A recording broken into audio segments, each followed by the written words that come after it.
Les Incollables, les jeux Gallimard, Harry Potter le jeu ou encore les calendriers Géo, c'est eux. Rock Édition et Multimédia, une société tourangelle fondée en 2003 et qui compte aujourd'hui 4 salariés. Leur métier, réaliser des produits éditoriaux pour le compte d'éditeurs prestigieux. Et la société fonctionne bien, elle affiche un chiffre d'affaires annuel de 200 000 €. L'agence vient de terminer le grand défi de la culture générale pour les nuls, un jeu qu'elle a entièrement conçu.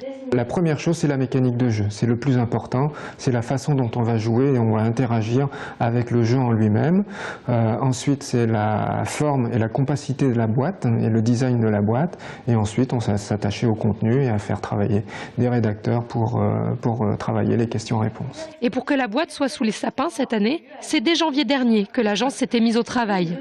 Si la mécanique du jeu n'est pas complètement nouvelle, la mise en forme, elle, a été particulièrement soignée.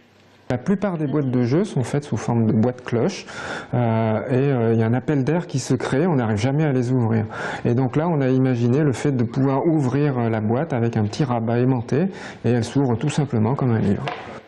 Une boîte ergonomique et compacte, un jeu modulable qui permet de jouer en groupe ou à deux niveaux proposés et une alternance de questions de culture générale et de défis variés pour éviter la lassitude.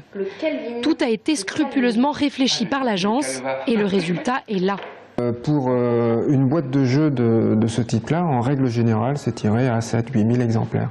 Et là, l'éditeur a tout de suite décidé d'en tirer 20 000. L'agence touchera des royalties sur les ventes et pourrait même, si le succès est au rendez-vous, développer une application autour du jeu. Et comme on n'est jamais mieux servi que par soi-même, elle a lancé en 2010 la formation Supédition à l'Institut de Touraine et a déjà recruté une ancienne élève.